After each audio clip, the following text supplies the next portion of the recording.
2026년 1월 중순 체코 프라하 정부 청사 회의실 문이 닫혔습니다. 그리고 그 순간부터 유럽 원전의 역사가 바뀌기 시작했습니다. 조용히. 그러나 돌이킬 수 없게. 회의실 안에는 3개의 깃발이 있었습니다. 체코, 한국, 그리고 프랑스. 하지만 회의가 끝난 뒤 남은 건 2개뿐이었습니다. 프랑스 마크롱 대통령의 마지막 전화는 거절당했습니다. 체코 총리는 짧게 답했습니다. 더 이상 기다릴 수 없습니다. 그리고 한국 대통령과 악수했습니다. 두코바니 원전 2기 건설. 최종 계약자 대한민국. 30조 원 규모. 서명이 완료됐습니다. 이 순간 유럽 언론들은 거의 동시에 타전하기 시작했습니다. BBC는 이렇게 썼습니다. 원전의 중심이 파리에서 서울로 이동하고 있다. CNN은 더 직설적이었습니다. 프랑스의 자존심 체코에서 무너지다. 그런데 정작 중요한 건 이 계약이 왜 이렇게까지 주목받는가 하는 겁니다. 원전 하나 짓는 건데 왜 전 세계가 놀랐을까요? 그 답을 이해하려면 2010년으로 돌아가야 합니다. 그해 12월. 한국은 아랍에미리트 바라카 원전 수주에 성공합니다. 당시만 해도 세계는 반신반의했습니다. 한국이 원전을 제대로 지을 수 있을까? 결국 공기 지연되고 예산 초과될 거야. 그런 시선이었습니다. 하지만 한국은 달랐습니다. 약속한 시간에 약속한 예산으로 4기 모두 완공했습니다. 1호기부터 4호기까지 단 한 번의 중대 사고 없이 세계 원전 역사상 유례없는 일이었습니다. 이 성과는 숫자로 기록됐습니다. 그리고 그 숫자들이 2026년 체코의 선택을 만들어냈습니다. 반면 프랑스는 어땠을까요? 프랑스는 원전 종주국입니다. 자부심도 대단했습니다. 하지만 그 자부심이 오히려 발목을 잡았습니다. 핀란드 올킬루오토 원전. 이 프로젝트는 프랑스 원전 산업의 상징이었습니다. 2005년 착공. 당초 완공 예정일은 2009년이었습니다. 그런데 실제 완공은 2022년입니다. 13년 지연. 예산은 당초 30억 유로에서 110억 유로로 폭등했습니다. 3배가 넘는 초과입니다. 이게 한두 번이 아니었습니다. 프랑스 EDF는 고질적으로 공기를 지키지 못했습니다. 예산을 통제하지 못했습니다. 유럽 각국은 이미 지쳐 있었습니다. 프랑스와 계약하면 끝이 없다. 그런 인식이 퍼져 있었습니다. 그래서 체코는 고민했습니다. 두코바니 원전은 체코의 미래였습니다. 전력 수급의 핵심이었습니다.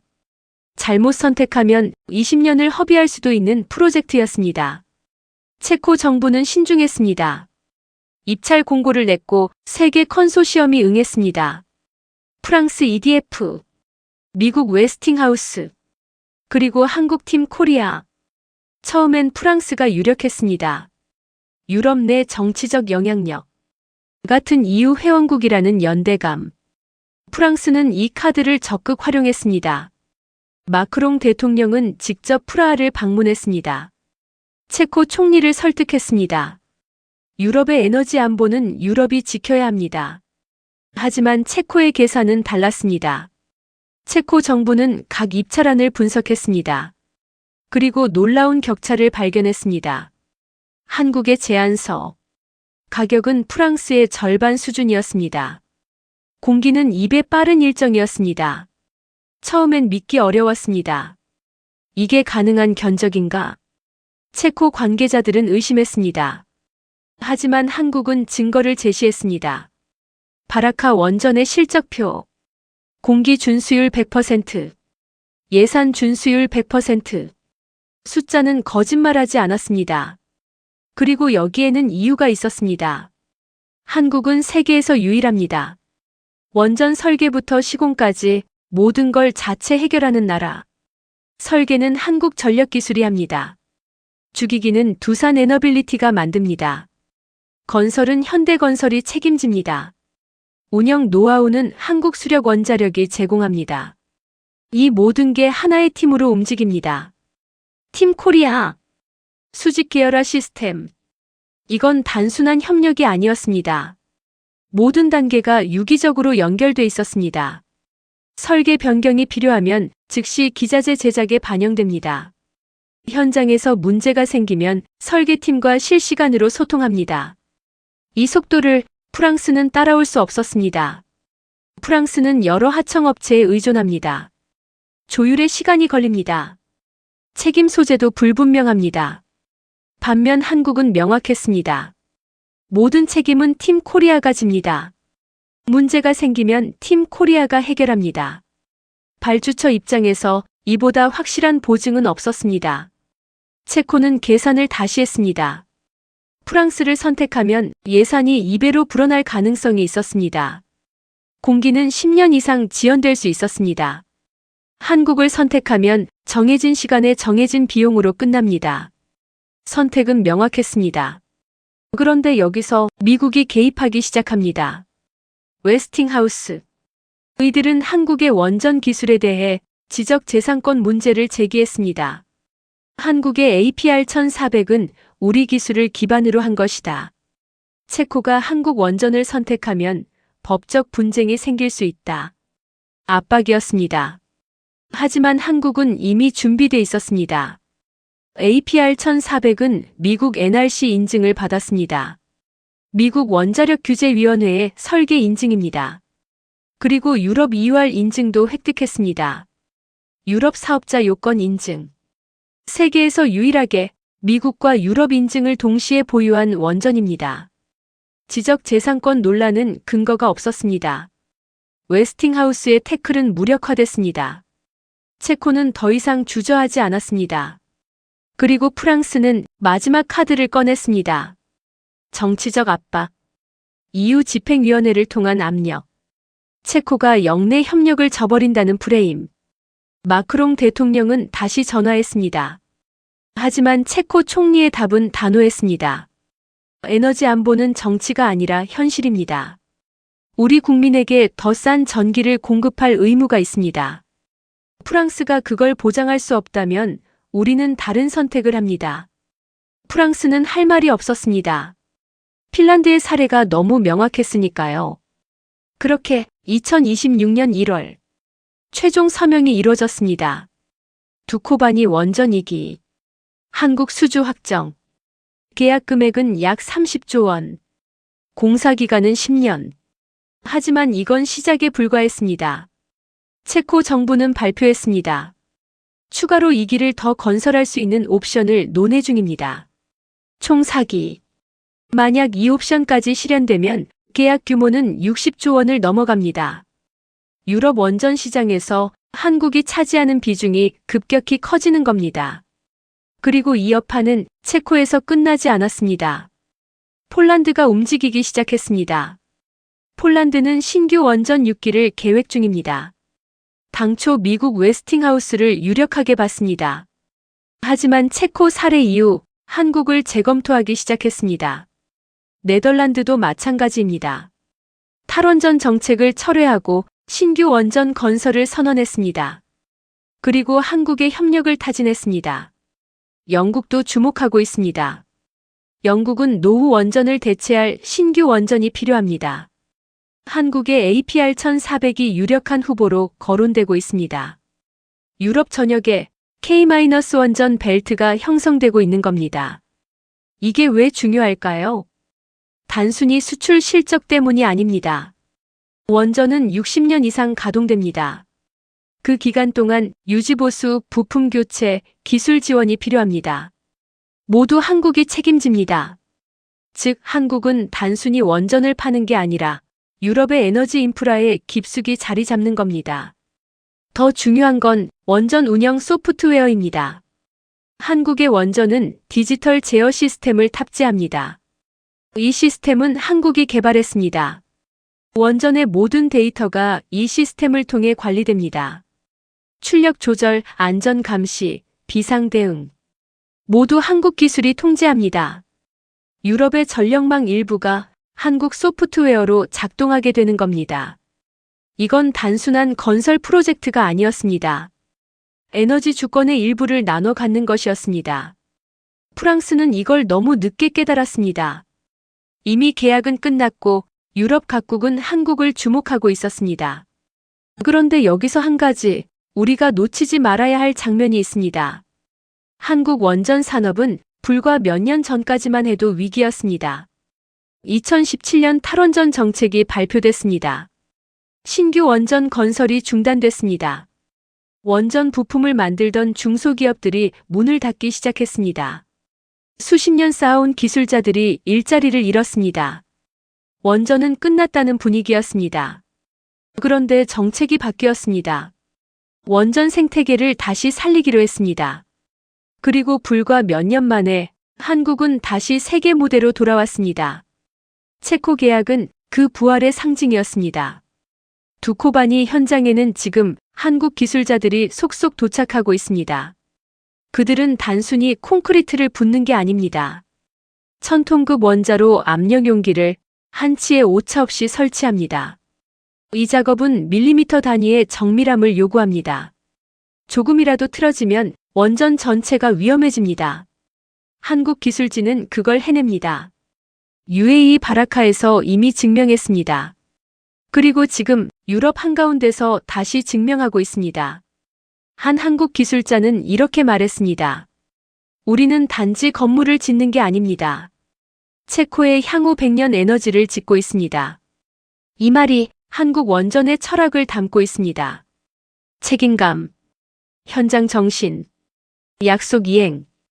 프랑스가 잃어버린 것들이었습니다. 프랑스는 엘리트주의에 빠져 있었습니다. 설계는 완벽하다고 믿었습니다. 하지만 현장은 달랐습니다. 문제가 생겨도 유연하게 대응하지 못했습니다. 조직이 경직돼 있었습니다. 반면 한국은 치열했습니다. 설계가 완벽하지 않다는 걸 압니다. 그래서 현장에서 계속 수정합니다. 문제가 생기면 즉시 해결합니다. 밤을 새워서라도 일정을 맞춥니다. 이 차이가 체코의 선택을 만들었습니다. 이제 유럽은 알게 됐습니다. 원전은 기술만의 문제가 아니라는 걸, 태도의 문제라는 걸. 한국은 약속을 지킵니다. 그게 전부였습니다. 그런데 이 계약이 단순히 원전에서 끝나지 않을 수도 있습니다. 유럽은 지금 에너지 전환의 한복판에 있습니다. 러시아 가스 의존도를 낮춰야 합니다. 재생에너지만으로는 한계가 있습니다. 결국 원전이 필요합니다. 그리고 원전 너머를 보고 있습니다. 수소 경제. 유럽은 수소를 미래 에너지로 지목했습니다. 원전에서 생산한 전기로 수소를 만듭니다. 그 수소로 산업을 돌립니다. 한국은 이미 여기에도 준비되어 있습니다. 원전 기반 수소 생산 기술, 수소 저장 및 운송 기술. 이 모든 게 연결됩니다. 만약 한국이 유럽 원전 시장을 장악하고 거기서 생산되는 수소까지 주도하게 되면 유럽 에너지 생태계의 핵심 파트너가 되는 겁니다. 이건 단순한 수출이 아닙니다. 에너지 패권의 일부를 나눠 갖는 겁니다. 그 시작이 2026년 1월 체코였습니다. 그리고 이 이야기는 여기서 끝이 아닙니다. 체코 계약 이후 한국 정부는 움직이고 있습니다. SMR 소형 모듈 원자로 개발을 가속화하고 있습니다. 이건 기존 대형 원전보다 작고 안전합니다. 건설 기간도 짧고 비용도 적게 듭니다. 도시 근처에도 설치할 수 있습니다. 유럽은 이 SMR에 큰 관심을 보이고 있습니다. 만약 한국이 SMR 표준까지 선점하게 되면 유럽 에너지 시장에서 한국의 입지는 지금보다 훨씬 더 강력해집니다. 그리고 이건 단지 유럽만의 이야기가 아닙니다. 동남아시아도 원전을 고려하고 있습니다. 베트남, 인도네시아, 필리핀 모두 전력 수요가 폭증하고 있습니다. 재생에너지만으로는 감당이 안 됩니다. 이들도 한국을 주목하고 있습니다. 체코 계약이 증명서가 됐습니다. 한국은 약속을 지킨다. 이 한 문장이 전 세계 원전 시장에서 한국의 경쟁력을 대변하고 있습니다. 앞으로 1년, 우리는 더 많은 소식을 듣게 될 겁니다. 폴란드의 결정, 네덜란드의 입찰, 영국의 협상, 그리고 아마도 또 다른 나라들의 합류. K-원전 벨트는 지금 이 순간에도 확장되고 있습니다. 조용히. 그러나 확실하게. 프랑스는 지금 무엇을 생각하고 있을까요? 자존심이 상했을까요? 아니면 전략을 재검토하고 있을까요? 중요한 건 프랑스가 뭘 하든 이미 흐름은 바뀌었다는 겁니다. 유럽의 에너지 안보를 이제 한국이 책임지고 있습니다. 적어도 일부는. 그리고 그 비중은 시간이 갈수록 커질 겁니다. 2026년 1월 체코 프라하. 그곳에서 시작된 변화는 단순히 30조 원짜리 계약이 아니었습니다. 에너지 지도가 다시 그려지는 순간이었습니다. 그 지도의 중심에 한국이 있습니다. 이제 질문은 하나입니다. 한국은 이 기회를 어떻게 활용할 것인가? 원전에서 수소로, 수소에서 에너지 플랫폼으로. 그 확장이 가능하다면 한국은 단순한 건설사가 아니라 에너지 시대의 핵심 플레이어가 됩니다. 그 가능성을 체코가 열어줬습니다. 다음 문은 폴란드일까요? 아니면 네덜란드일까요? 어쩌면 우리가 예상하지 못한 전혀 다른 곳일 수도 있습니다. 하지만 확실한 건 문은 계속 열리고 있다는 겁니다. 그리고 그 문 앞에 한국이 서 있습니다. 준비된 자세로. 약속을 지킬 준비를 하고. 지난 몇 년간 한국 원전 산업은 힘든 시간을 보냈습니다. 정책 변화로 인한 혼란, 인력 유출, 기술 단절 위기. 하지만 살아남았습니다. 그리고 지금 세계 무대 중앙으로 다시 걸어 나왔습니다. 이건 단순한 반등이 아닙니다. 재편입니다. 한국이 세계 원전 시장에서 어떤 위치를 차지할 것인가에 대한 체코 계약은 그 시작점입니다. 그리고 이 흐름이 어디까지 갈지는 아직 아무도 모릅니다. 하지만 한 가지는 분명합니다. 더 이상 한국을 무시할 수 없다는 것. 더 이상 검증이 필요하다고 말할 수 없다는 것. 한국은 이미 증명했습니다. UAE에서. 그리고 지금 유럽에서. 다음은 어디일까요? 그건 시간이 말해줄 겁니다. 하지만 우리는 알고 있습니다. 한국은 준비돼 있다는 걸. 약속한 시간에, 약속한 비용으로 약속을 지킬 준비가 돼 있다는 걸. 그게 K-원전의 힘입니다. 기술이 아니라 신뢰입니다. 2026년 체코가 선택한 건 바로 그 신뢰였습니다. 그리고 그 선택이 유럽 전역으로 퍼져나가고 있습니다. 한국 원전의 시대가 지금 시작되고 있습니다. 당신은 이 흐름을 어떻게 보십니까? 단순한 수출 성과일까요? 아니면 에너지 판도를 바꾸는 전환점일까요? 댓글로 의견을 남겨주세요.